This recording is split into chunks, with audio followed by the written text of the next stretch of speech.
warahmatullahi wabarakatuh, salam sejahtera, Om Swastiastu, Namo Buddhaya, salam kebajikan, dan tentunya salam sehat jiwa raga. Senang sekali hari ini kembali dalam FKUNS Talk bersama saya Dr. Adinda Sekar Ayu. Saya merupakan residen psikiatri FKUNS dan biasanya dalam residensi saya dipanggil dengan Ayu. Dan hari ini saya akan menjadi host dalam acara FKUNS Talk dan tentunya hari ini saya akan bersama seorang psikiater cantik, bertalenta, berprestasi banyak dan beliau merupakan kepala program studi psikiatri FKUNS. Marilah kita sambut Dr. Maningtyas HS, spesialis kedokteran jiwa, konsultan, magister kesehatan. Selamat pagi dokter. Selamat pagi ya. Dokter Ayu. Jadi dokter, silahkan menyapa dulu dokter. Iya. Sobat FKUNS kita dokter pada hari ini. Baik, selamat pagi Sobat FKUNS. Pada hari ini saya bersama Dokter Ayu akan ngobrol-ngobrol ya tentang kesehatan jiwa dan beberapa fenomena yang kita lihat belakangan ini yang marak tentang kesehatan jiwa. Betul. Ya, seru sekali ya dokter kalau misalkan kita memang berbicara tentang kesehatan jiwa saat ini. Jadi kesehatan jiwa atau kesehatan mental itu memang sekarang tuh sedang hangat-hangatnya sepertinya dokter. Nah, kira-kira kenapa sih dokter kok sekarang sedang munculnya tuh banyak sekali trennya tentang kesehatan mental dokter? Ya sebenarnya kita menyadari adanya kepentingan kesehatan mental itu ternyata juga sama dengan pentingnya kesehatan fisik. Dan ini juga makin banyak dipublikasikan, diedukasi, disiarkan oleh media sosial, oleh kampanye-kampanye tentang kesehatan jiwa seperti itu. Dan makin lama orang semakin sadar dan aware terhadap kesehatan jiwa, bahwa kesehatan jiwa itu juga penting karena walaupun fisik kita sehat misalnya, tapi kalau kesehatan jiwa kita kurang, maka mungkin akan terjadi penurunan konsentrasi, penurunan kognitif, sehingga bisa terjadi penurunan produktivitas, banyak komplain dari teman, dari atasan, dari keluarga gitu. Misalnya pekerjaan yang biasanya baik, kok sekarang jadi kurang baik, kurang tepat waktu, tidak selesai-selesai, misalnya seperti itu. Sehingga semakin marak kesadaran ini, maka semakin banyak diperbincangkan juga. Iya, betul. Dan sebenarnya kalau kita lihat data WHO itu 1 dari 8 orang itu bisa terkena gangguan jiwa. Ya, jadi sebenarnya sama seperti penyakit fisik ya, semua orang itu ada faktor resiko untuk terjadi gangguan jiwa, apalagi semakin sekarang juga makin banyak tuntutan era modernitas, terus digitalisasi, betul gitu, sekali dokter. Ya. Media sosial itu mempengaruhi sekali ya sebetulnya dokter. Iya, sangat mempengaruhi, apalagi untuk usia-usia remaja, dewasa muda yang banyak memakai media sosial gitu. Jadi mereka bisa saja terpengaruh baik atau buruknya. Iya, nah, betul sekali dokter. Sehingga dari penjelasan dokter tadi dapat kita simpulkan jika memang kesehatan mental ini penting sekali, sama pentingnya dengan kesehatan fisik ya dokter. Dan itu juga dalam WHO juga sudah disebutkan bahwa kesehatan itu selain fisik juga mental ya dokter. Nah, dokter ini tadi saya cukup tertarik sebetulnya dokter terkait paparan terakhir dokter tentang media sosial, kemudian tentang kaitannya dengan usia remaja, usia dewasa muda. Nah, lalu sebetulnya prevalensinya apakah remaja, kemudian usia dewasa muda itu banyak terkena gangguan mental. Lalu dokter, yang ingin saya juga ketahui dokter, di lapangan dokter, ya ketika di poli, kemudian klinis seperti itu, sebetulnya kasus-kasus apa sih saat ini yang sedang marak gitu dokter? Ya, baik, kalau gangguan jiwa ya tadi bisa mengenai semua usia, dari kecil sampai lansia. Jadi gangguan yang terkena anak-anak misalnya masalah ADHD, autis gitu ya. Iya, betul. Kalau yang remaja ini mulai remaja sampai dewasa muda ini yang paling banyak, terutama dewasa muda. Yang paling banyak ya memang gangguan kecemasan, gangguan depresi, dan yang lagi marak ini pembahasan tentang bipolar. Nah, iya, benar. Banyak yang ternyata dewasa muda itu terkena bipolar, dan ini juga banyak kita temui di lapangan, di poli gitu ya. Tapi kebanyakan memang ke pasien bipolar itu datang ketika fase depresi begitu. Jadi ketika fase sedih. Iya, betul. Kalau pas fasenya fase yang happy itu dirasa bukan suatu gangguan. Jadi seringkali kadang dikiranya hanya depresi, padahal sebenarnya bipolar. Oke, siap dokter. Nah, tadi kita sudah sedikit membahas tentang fase-fase, ada yang sedih, yang membuat seseorang ingin datang ke profesional, kemudian mencari bantuan begitu dokter. Namun juga ada fase di mana seseorang itu menjadi bahagia. Nah, mungkin sobat FKUNS belum terlalu familiar dokter. Lalu kalau misalkan boleh dijelaskan dokter, apa saja sebetulnya gejala-gejala bipolar dan apa itu bipolar dokter?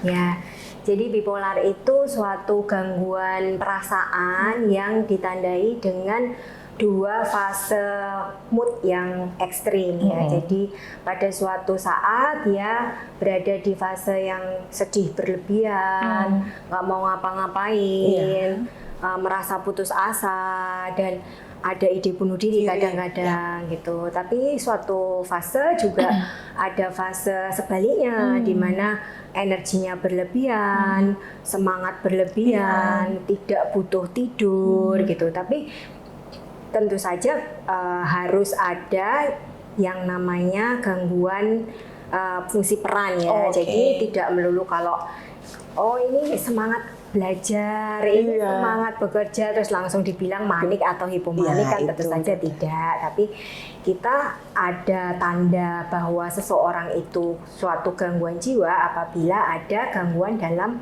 fungsi perannya.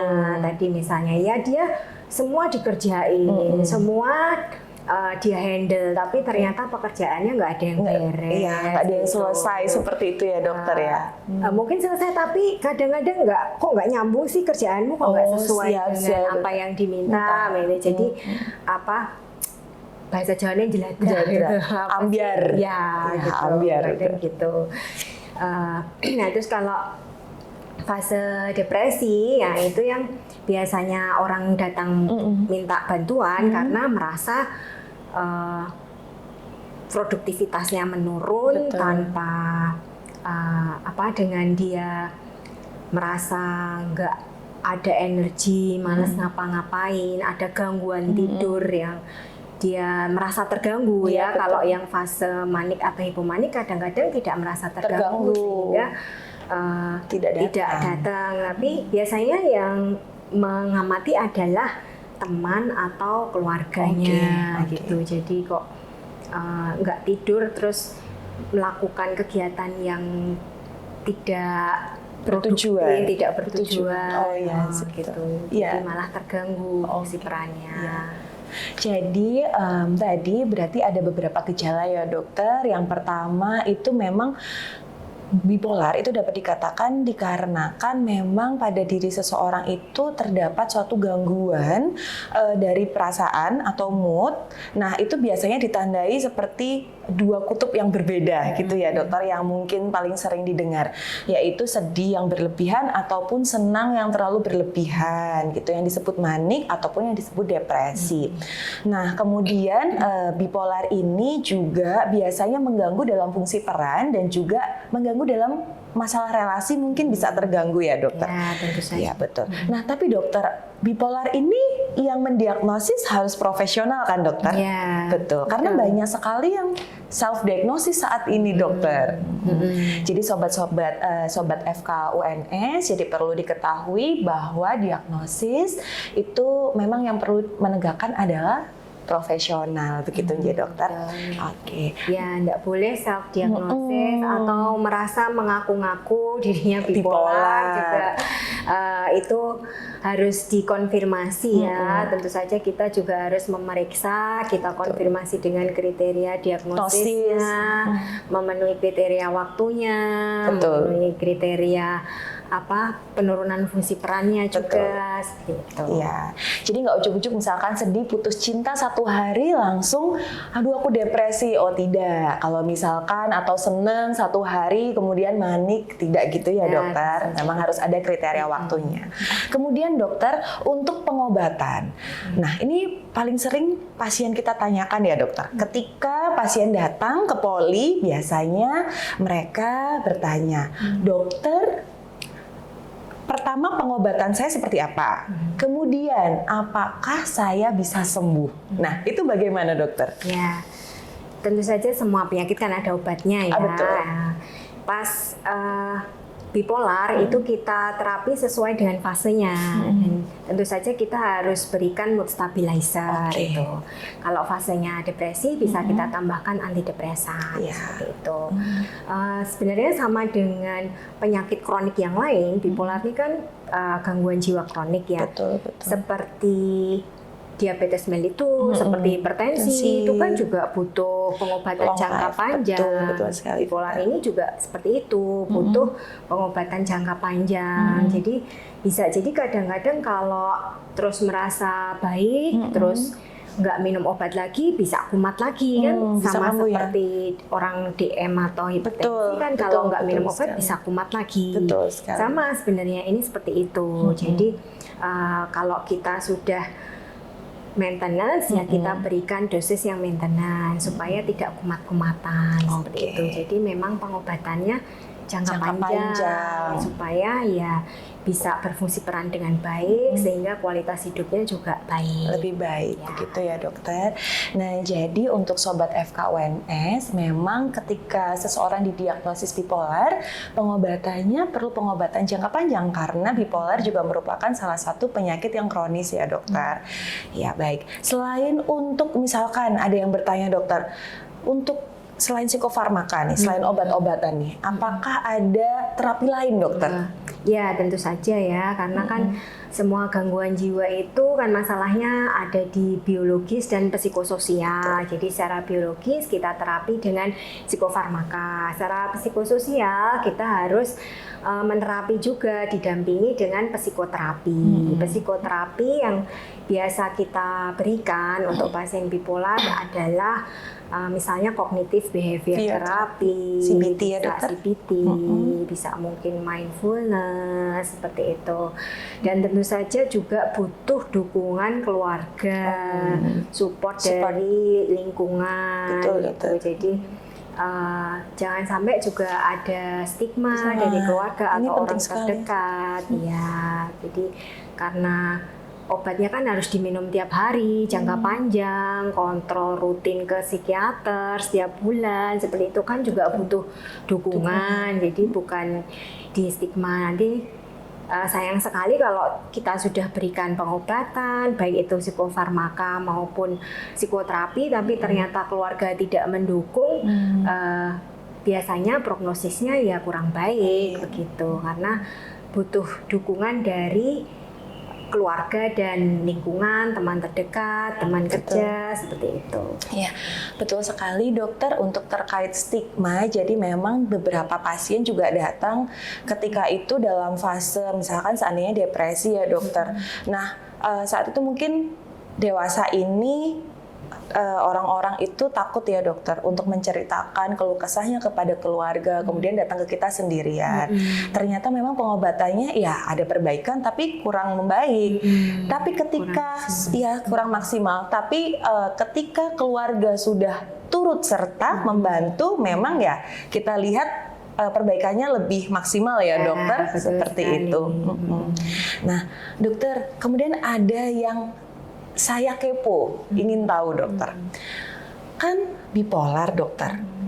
Kalau seandainya tidak tertangani dengan baik dokter, bagaimana dokter? Apakah ada bahayanya? Ya, kalau tidak tertangani dengan baik, tentu saja fase bipolar itu kan ada fase yang manik, di mana fase manik itu muncul impulsivitas ya. Di fase impulsivitas ini dia bisa melakukan perilaku yang membahayakan. Termasuk juga mungkin make obat-obatan yang terlarang, minum alkohol gitu, terus melanggar lalu lintas seperti itu, melakukan perbuatan-perbuatan yang mungkin tanda kutip masuk dalam kejahatan gitu. Betul. Tidak sesuai norma gitu ya, juga. Tidak sesuai norma. Dan di satu sisi juga bisa jadi kalau tidak tertangani, tidak mau minum obat, itu muncul ide-ide bunuh diri tadi yang sering terjadi pada pasien bipolar. Nah, ide bunuh diri ini memang pada pasien bipolar risikonya sangat besar ya. Di semua fase dia ada risiko itu gitu. Jadi kalau di fase depresi kan jelas sekali ya dokter. akan ada di mana dia merasa putus asa, tidak berguna, tidak berharga, jadi ada ide bunuh diri. Di fase manik pun bisa terjadi karena impulsivitasnya tadi. Iya, betul. Terus di fase yang peralihan juga, jadi ketika energinya meningkat tapi moodnya menurun, dia sangat besar sekali terjadinya ide bunuh diri ini. Gitu. Oh gitu. Lalu dokter, saya jadi teringat tentang kasus yang sempat viral. Ya, jadi beberapa waktu lalu dokter ada seorang mahasiswa itu melakukan bunuh diri dan kabarnya mahasiswa tersebut terdiagnosis bipolar.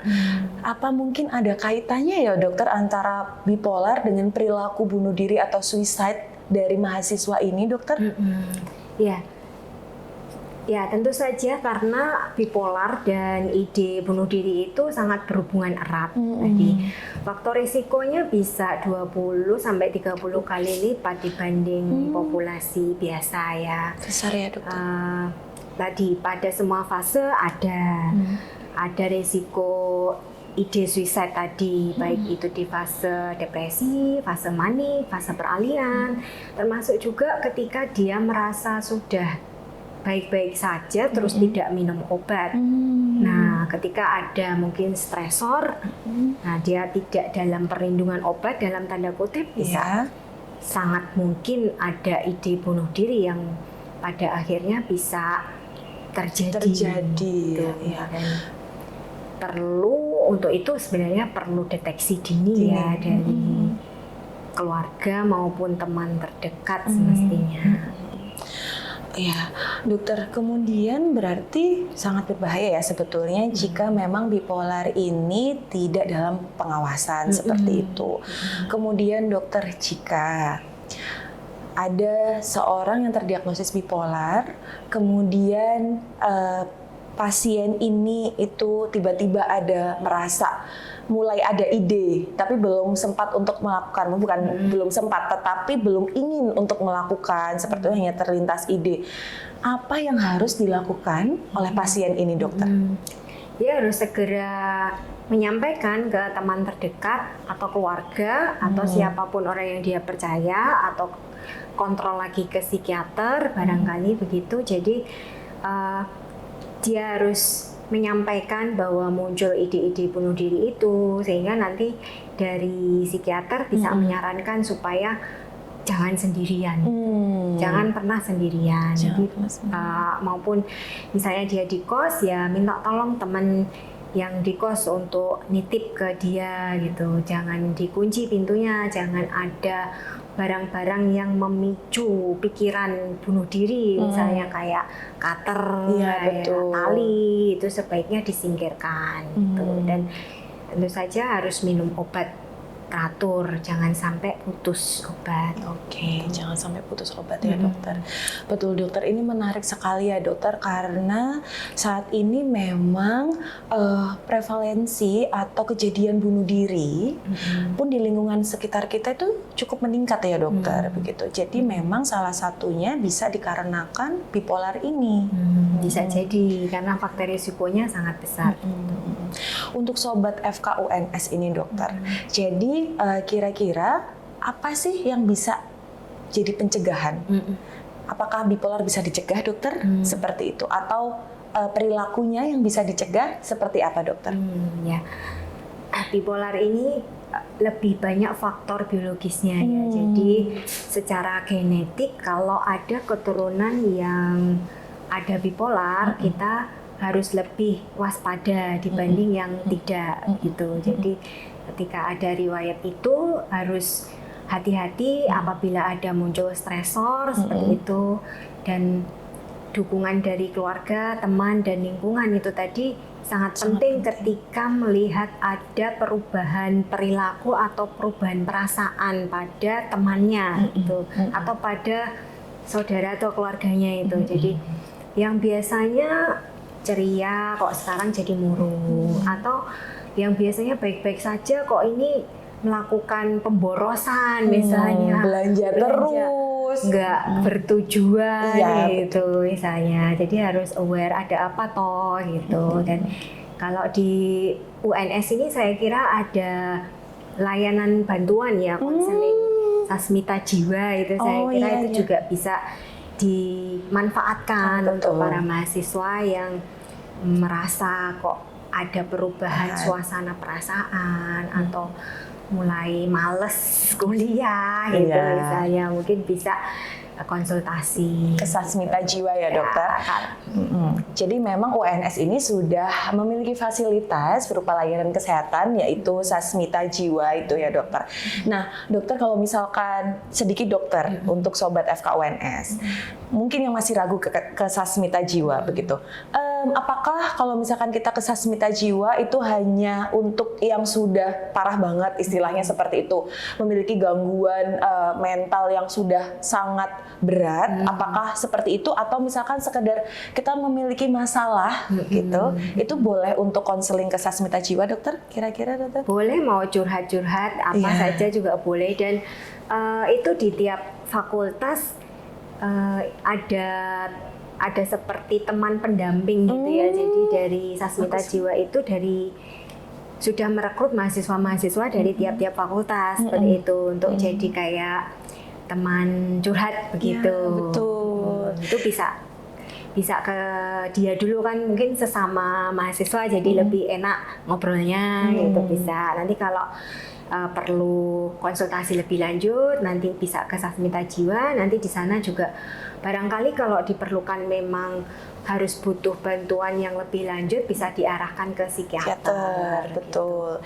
Iya. Jadi nggak harus yang berat dulu, justru ngobrol-ngobrol dulu ke teman tadi. Iya, betul dokter.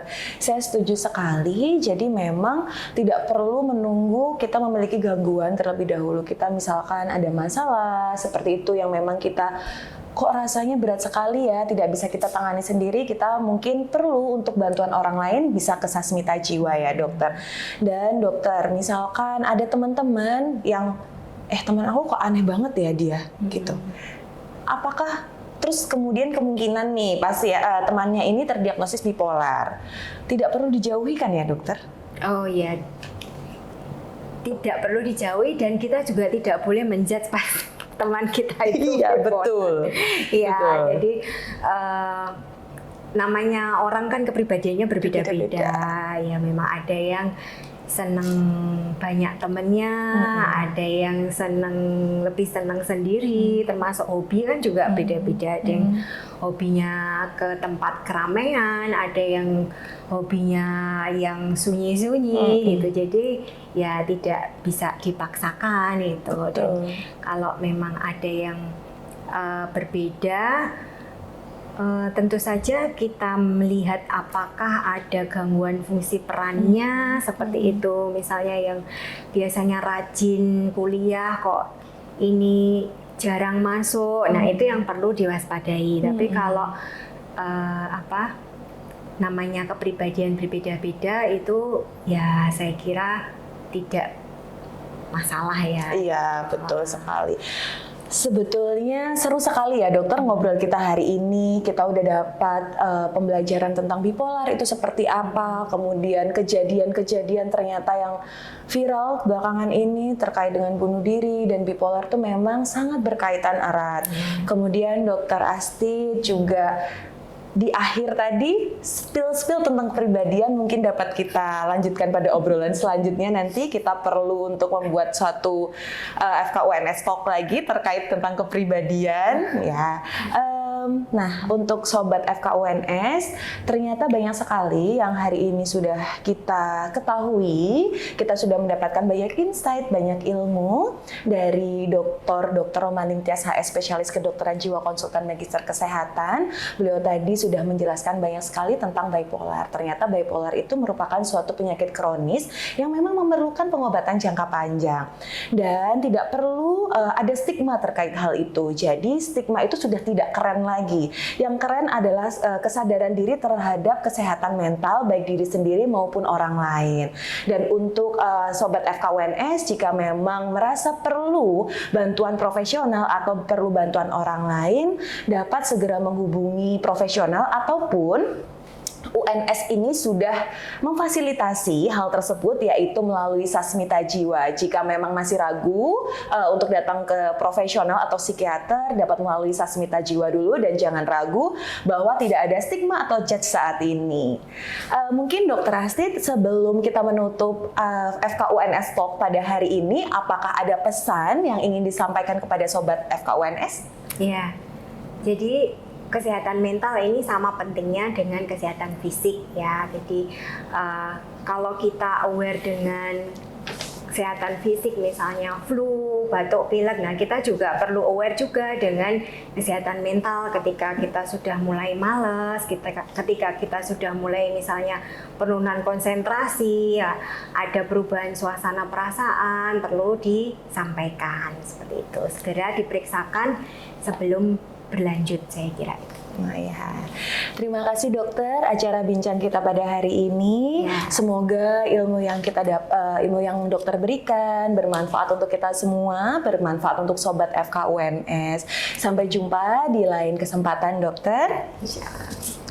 Terima kasih Sobat FKUNS telah membersamai FKUNS Talk pada hari ini. Seru sekali kan perbincangan kita hari ini. Untuk itu jangan takut ke psikiater, karena ke psikiater itu keren dan tidak ada stigma saat ini. Stigma dan judge itu tidak keren.